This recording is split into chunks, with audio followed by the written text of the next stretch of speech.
हरे कृष्णा। सभी भक्तों को राधे राधे। तो आज मैं श्रीमद् भागवत महापुराण के एकादश स्कंद का अवधूतोपाख्यान यानी कुरर से लेकर भृंगी तक 7 गुरुओं की कथा है जो अवधूत दत्तात्रेय जी बता रहे हैं।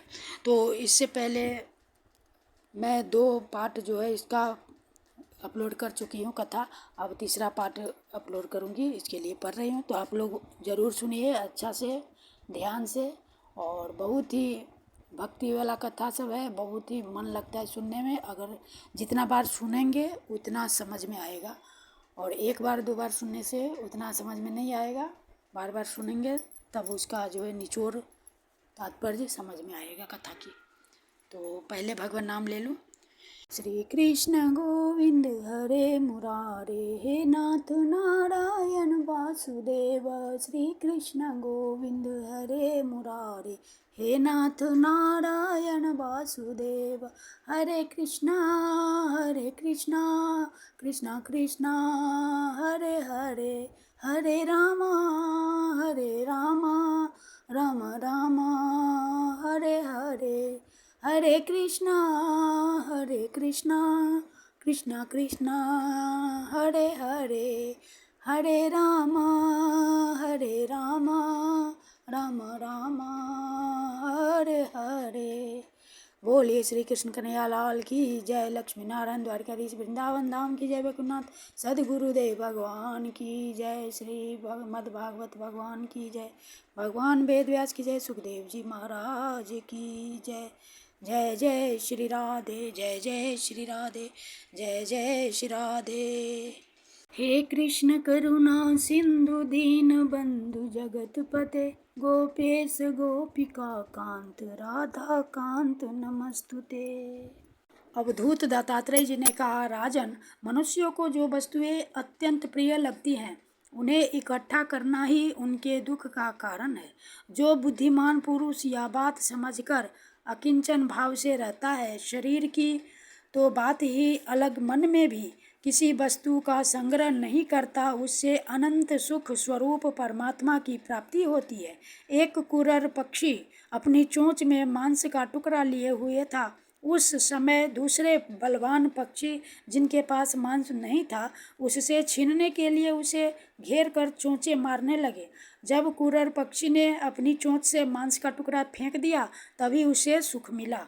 मुझे मान या अपमान का कोई ध्यान नहीं है, और घर एवं परिवार वालों को जो चिंता होती है वह मुझे नहीं है। मैं अपने आत्मा में ही रमता हूँ और अपने साथ ही क्रीड़ा करता हूँ।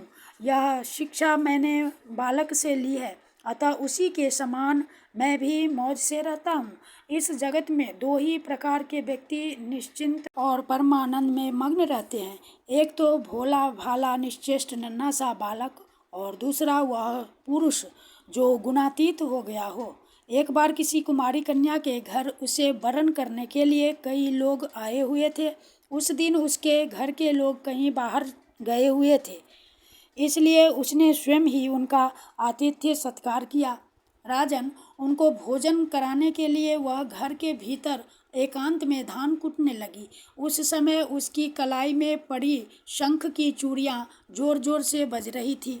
इस शब्द को निंदित समझकर कुमारी को बड़ी लज्जा मालूम हुई, और उसने एक एक करके सब चूड़ियाँ तोड़ डाली और दोनों हाथों में केवल 2-2 चूड़ियाँ रहने दी। अब वह फिर धान कूटने लगी, परंतु वे 2-2 चूड़ियाँ भी बजने लगी। तब उसने एक एक चूड़ी और तोड़ दी। जब दोनों कलाइयों में केवल एक एक चूड़ी रह गई, तब किसी प्रकार की आवाज़ नहीं हुई। रिपुदमन उस समय लोगों का आचार विचार निरखने परखने के लिए इधर उधर घूमता घामता मैं भी वहाँ पहुँच गया था। मैंने उससे यह शिक्षा ग्रहण की कि जब बहुत लोग एक साथ रहते हैं तब कलह होता है, और 2 आदमी साथ रहते हैं तब भी बातचीत तो होती ही है। इसलिए कुमारी कन्या की चूड़ी के समान अकेले ही विचरना चाहिए। राजन, मैंने बाण बनाने वाले से यह सीखा है कि आसन और श्वास को जीत कर वैराग्य और अभ्यास के द्वारा अपने मन को वश में कर ले और फिर बड़ी सावधानी के साथ उसे एक लक्ष्य में लगा दे। जब परमानंद स्वरूप परमात्मा में मन स्थिर हो जाता है तब वह धीरे धीरे कर्म वासनाओं की धूल को धो बहाता है। सत्व गुण की वृद्धि से रजोगुणी और तमोगुणी वृत्तियों का त्याग करके मन वैसे ही शांत हो जाता है जैसे ईंधन के बिना अग्नि। इस प्रकार जिसका चित्त अपने आत्मा में ही स्थिर निरुद्ध हो जाता है उसे बाहर भीतर कहीं किसी पदार्थ का भान नहीं होता। मैंने देखा था कि एक बाण बनाने वाला कारीगर बाण बनाने में इतना तन्मय हो रहा था कि उसके पास से ही दल बल के साथ राजा की सवारी निकल गई और उसे पता तक न चला। राजन, मैंने सांप से यह शिक्षा ग्रहण की है कि सन्यासी को सर्प की भांति अकेले ही विचरण करना चाहिए। उसे मंडली नहीं बांधनी चाहिए, मठ तो बनाना ही नहीं चाहिए। वह एक स्थान में न रहे, प्रमाद न करे, गुहा आदि में पड़ा रहे, बाहरी आचारों से पहचाना न जाए, किसी से सहायता न ले और बहुत कम बोले। इस अनित्य शरीर के लिए घर बनाने के बखेड़े में पड़ना व्यर्थ और दुख की जड़ है। सांप दूसरों के बनाए घर में घुसकर बड़े आराम से अपना समय काटता है। अब मकड़ी से ली हुई शिक्षा सुनो। सबके प्रकाशक और अंतर्जामी सर्वशक्तिमान भगवान ने पूर्व कल्प में बिना किसी अन्य सहायक के अपनी ही माया से रचे हुए जगत को कल्प के अंत में प्रलय काल उपस्थित होने पर काल शक्ति के द्वारा नष्ट कर दिया। उसे अपने में लीन कर लिया और सजातीय विजातीय तथा स्वगत भेद से शून्य अकेले ही शेष रह गए। वे सबके अधिष्ठान हैं, सबके आश्रय हैं, परंतु स्वयं अपने आश्रय अपने ही आधार से रहते हैं। उनका कोई दूसरा आधार नहीं है। वे प्रकृति और पुरुष दोनों के नियामक, कार्य और कारणात्मक, जगत के आदि कारण परमात्मा अपनी शक्ति काल के प्रभाव से सत्व रज आदि समस्त शक्तियों को साम्यावस्था में पहुंचा देते हैं और स्वयं कैवल्य रूप से एक और अद्वितीय रूप से विराजमान रहते हैं। वे केवल अनुभव स्वरूप और आनंद घन मात्र हैं। किसी भी प्रकार की उपाधि का उनसे संबंध नहीं है। वे ही प्रभु केवल अपनी शक्ति काल के द्वारा अपनी त्रिगुणमयी माया को क्षुब्ध करते हैं और उससे पहले क्रियाशक्ति प्रधान सूत्र की रचना करते हैं। यह सूत्र रूप महतत्व ही तीनों गुणों की पहली अभिव्यक्ति है। वही सब प्रकार की सृष्टि का मूल कारण है। उसी में यह सारा विश्व सूत में ताने बाने की तरह ओतप्रोत है और इसी के कारण जीव को जन्म मृत्यु के चक्कर में पड़ना पड़ता है। जैसे मकड़ी अपने हृदय से मुंह के द्वारा जाला फैलाती है, उसी में विहार करती है और फिर उसे निगल जाती है, वैसे ही परमेश्वर भी इस जगत को अपने में से उत्पन्न करते हैं, उसमें जीव रूप से विहार करते हैं और फिर उसे अपने में लीन कर लेते हैं। राजन, मैंने भृंगी यानी बिलनी, भृंगी को बिलनी भी कहा जाता है, तो भृंगी कीड़े से यह शिक्षा ग्रहण की है कि यदि प्राणी स्नेह से, द्वेष से अथवा भय से भी जानबूझकर एकाग्र रूप से अपना मन किसी में लगा दे तो उसे उसी वस्तु का स्वरूप प्राप्त हो जाता है। राजन, जैसे भृंगी एक कीड़े को ले जाकर दीवार पर अपने रहने की जगह बंद कर देता है और वह कीड़ा भय से उसी का चिंतन करते करते अपने पहले शरीर का त्याग किए बिना ही उसी शरीर से तद्रूप हो जाता है। राजन, इस प्रकार मैंने इतने गुरुओं से ये शिक्षाएं ग्रहण की। अब मैंने अपने शरीर से जो कुछ सीखा है वह तुम्हें बताता हूँ, सावधान होकर सुनो। यह शरीर भी मेरा गुरु ही है, क्योंकि यह मुझे विवेक और वैराग्य की शिक्षा देता है। मरना और जीना तो इसके साथ लगा ही रहता है। इस शरीर को पकड़ रखने का फल यह है कि दुख पर दुख भोगते जाओ।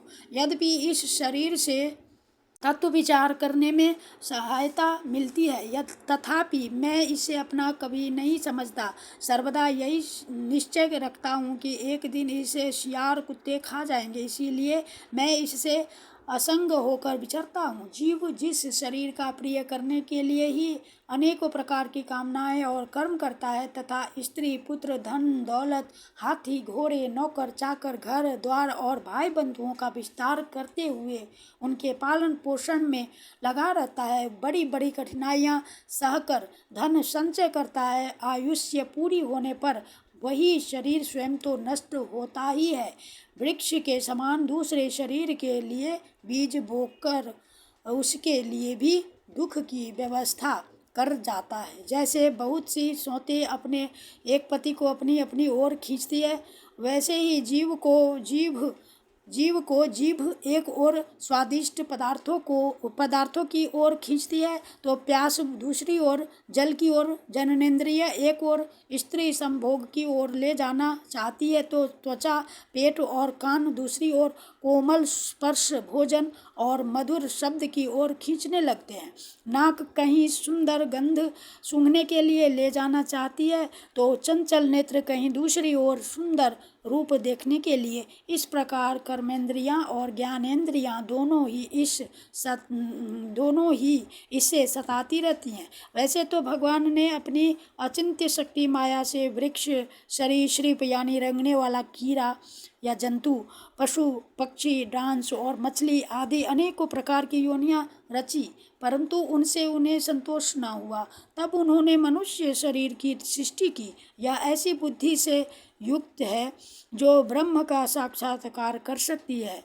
इसकी रचना करके वे बहुत आनंदित हुए। यद्यपि यह मनुष्य शरीर है तो अनित्य ही, मृत्यु सदा इसके पीछे लगी रहती है, परंतु इससे परम पुरुषार्थ की प्राप्ति हो सकती है। इसलिए अनेक जन्मों के बाद यह अत्यंत दुर्लभ मनुष्य शरीर पाकर बुद्धिमान पुरुष को चाहिए कि शीघ्र से शीघ्र मृत्यु के पहले ही मोक्ष प्राप्ति का प्रयत्न कर ले। इस जीवन का मुख्य उद्देश्य मोक्ष ही है। विषय भोग तो सभी योनियों में प्राप्त हो सकते हैं, इसलिए उनके संग्रह में यह अमूल्य जीवन नहीं खोना चाहिए। राजन, यही सब सोच विचार कर मुझे जगत से वैराग्य हो गया। मेरे हृदय में ज्ञान विज्ञान की ज्योति जगमगाती रहती है। ना तो कहीं मेरी आसक्ति है और ना कहीं अहंकार ही। अब मैं स्वच्छंद रूप से इस पृथ्वी में विचरण करता हूँ। राजन, अकेले गुरु से ही यथेष्ट और सुदृढ़ बोध नहीं होता, उसके लिए अपनी बुद्धि से भी बहुत कुछ सोचने समझने की आवश्यकता है। देखो, ऋषियों ने एक ही अद्वितीय ब्रह्म का अनेकों प्रकार से गान किया है। यदि तुम स्वयं विचार कर निर्णय न करोगे तो ब्रह्म के वास्तविक स्वरूप को कैसे जान सकोगे। भगवान श्री कृष्ण ने कहा, प्यारे उद्धव, गंभीर बुद्धि अवधूत दत्तात्रेय ने राजा यदु को इस प्रकार उपदेश किया। यदु ने उनकी पूजा और वंदना की। दत्तात्रेय जी उनसे अनुमति लेकर बड़ी प्रसन्नता से इच्छानुसार पधार गए। हमारे पूर्वजों के भी पूर्वज राजा यदु अवधूत दत्तात्रेय की यह बात सुनकर समस्त आसक्तियों से छुटकारा पा गए और समदर्शी हो गए। इसी प्रकार तुम्हें भी समस्त आसक्तियों का परित्याग करके समदर्शी हो जाना चाहिए। इति श्रीमद्भगवते महापुराणे परमहंस्याम संहितायाम् एकादशम स्कन्धे नवमो अध्यायः। श्रीकृष्ण अर्पणम्। श्री कृष्ण गोविंद हरे मुरारे, हे नाथ नारायण वासुदेव। श्री कृष्ण गोविंद हरे मुरारे, हे नाथ नारायण वासुदेव। हरे कृष्ण कृष्ण कृष्ण हरे हरे, हरे राम राम राम हरे हरे। हरे कृष्ण कृष्ण कृष्ण हरे हरे, हरे राम राम राम हरे हरे। हरे कृष्ण कृष्ण कृष्ण हरे हरे, हरे राम राम राम हरे हरे। बोली श्रीमद् भागवत भगवान की जय। श्री लक्ष्मी नारायण द्वारकाधीश की जय। जय श्री राधे, जय जय श्री राधे, जय जय श्री राधे। श्याम श्री वृंदावन बिहारी लाल की जय, द्वारकाधीश की जय। कृष्णाय वासुदेवाय हरे परमात्मने प्रणतक्लेशनाशाय गोविन्दाय नमो नमः। कृष्णाय वासुदेवाय देवकीनन्दनाय च नन्दगोपकुमाराय गोविन्दाय नमो नमः। नमः पङ्कजनाभाय नमः पङ्कजमालिने नमः पङ्कजनेत्राय नमस्ते पङ्कजाङ्गये। जय श्री कृष्ण कन्हैया लाल की जय। हरि बोल हरि बोल हरि बोल। हरे नमः हरे नमः हरे नमः।